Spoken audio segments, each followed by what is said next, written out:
പല്ല് തേച്ചിട്ട് കാപ്പി കുടിക്കണോ, കാപ്പി കുടിച്ചിട്ട് പല്ല് തേക്കണോ? നമ്മൾ ആദ്യം തന്നെ ചെയ്യേണ്ടത് നിങ്ങളുടെ നാവ് ക്ലീൻ ചെയ്യുക. നിങ്ങളുടെ നാവ് എന്ന് പറയുന്നത് കാർപ്പറ്റ് പോലെയാണ്. അതിനകത്ത് ഈ പറഞ്ഞ പോലെ രോഗാണുക്കളും നിങ്ങളുടെ ഫുഡിന്റെ ഡെബ്രിസും എല്ലാം വന്ന് ഇരിക്കുന്നുണ്ടാവും രാവിലെ ആകുമ്പോൾ ബ്രഷ് ചെയ്യുമ്പോൾ. ഒന്നില്ലെങ്കിൽ നിങ്ങളുടെ ബ്രഷിന്റെ ബ്രിസിൽസ് അല്ലെങ്കിൽ ബ്രഷിന്റെ ടങ് ക്ലീനർ ഉള്ള പോർഷൻ ഉണ്ട്, അത് വെച്ച് ക്ലീൻ ചെയ്യാം. ഒരിക്കലും നിങ്ങളുടെ ടങ് ക്ലീനർ എന്ന് പറയുന്ന ആ മെറ്റലിന്റെ സാധനം വെച്ച് ക്ലീൻ ചെയ്യരുത്, നിങ്ങളുടെ ടേസ്റ്റ് ബഡ്സ് നശിച്ചു പോകും. പിന്നെ അത് ക്ലീൻ ചെയ്ത് കഴിഞ്ഞതിന് ശേഷം നമുക്ക് ചില ആളുകൾ ഓയിൽ പുള്ളിങ് ചെയ്യുന്നുണ്ട്. അതായത് നമ്മുടെ നല്ല പ്യൂർ ആയിട്ടുള്ള വെളിച്ചെണ്ണ എടുത്തിട്ട് വായിൽ കുറച്ചെടുത്തിട്ട് ഓയിൽ പുള്ളിങ് ചെയ്യുക. അതായത് വായിൽ ഇങ്ങനെ വെളിച്ചെണ്ണ ഒഴിച്ച് കുൾക്കുഴിയാം. അത് സ്റ്റഡീസ് പ്രൂവ് ചെയ്തിട്ടുള്ളത് വെളിച്ചെണ്ണ നമ്മളിങ്ങനെ വായിൽ ഓയിൽ പുള്ളിങ് ചെയ്ത് കഴിയുമ്പോൾ നമ്മുടെ പല്ലുകൾക്ക് നല്ലതാണെന്നാണ്. അതായത് കേടുകൾ കുറയ്ക്കുന്നുണ്ട്, അതുപോലെ വായിലെ ഒരു ലൂബ്രിക്കേഷൻ തരുന്നുണ്ട്, അതുപോലെ ഓറൽ ക്യാവിറ്റിയുടെ ഓവറോൾ ഹെൽത്ത് നന്നാക്കുന്നുണ്ടെന്ന് പല സ്റ്റഡീസും പറയുന്നുണ്ട് ഓയിൽ പുള്ളിങ്. അപ്പോൾ oil pulling is good for oral health. അതുപോലെ തന്നെ അടുത്ത പരിപാടി ചെയ്യുന്നത് ബ്രഷ് ചെയ്യണോ ഫ്ലോസ് ചെയ്യണം? ഞാൻ പറയുകയാണെങ്കിൽ ആദ്യം ഫ്ലോസ് ചെയ്യണം. ഫ്ലോസ് നിങ്ങളുടെ പല്ലുകളുടെ ഇടയിൽ ഇങ്ങനെ എല്ലാ ഗ്യാപ്പിന്റെ ഇടയിൽ പോയി കഴിഞ്ഞാൽ നിങ്ങളുടെ ഭക്ഷണ പദാർത്ഥങ്ങൾ എന്തെങ്കിലും പറ്റിപ്പിടിച്ചിരിക്കുന്നുണ്ടെങ്കിൽ അതെല്ലാം പോയി കിട്ടും. അതിനുശേഷം നിങ്ങൾ ബ്രഷ് ചെയ്ത് കഴിഞ്ഞാൽ നിങ്ങളുടെ ഈ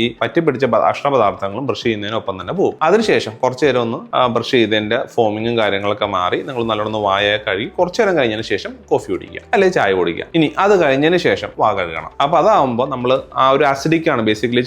ടീ ആണെങ്കിലും കോഫി ആണെങ്കിലും കുറച്ചൊരു അസിഡിക് പി എച്ച് ആണ്, നോർമൽ പി എച്ച് അല്ല. അപ്പൊ അങ്ങനെയാണപ്പോൾ നിങ്ങൾ പല്ലിന് മുണയ്ക്കും പ്രശ്നം വരാതിരിക്കുക നിങ്ങൾ നല്ലതുപോലെ ഒന്ന് കഴുകി വൃത്തിയാക്കി റിൻസ് ചെയ്ത് വിട്ട് കഴിഞ്ഞാൽ പിന്നെ പല്ലിന് കുഴപ്പമുണ്ടാവില്ല.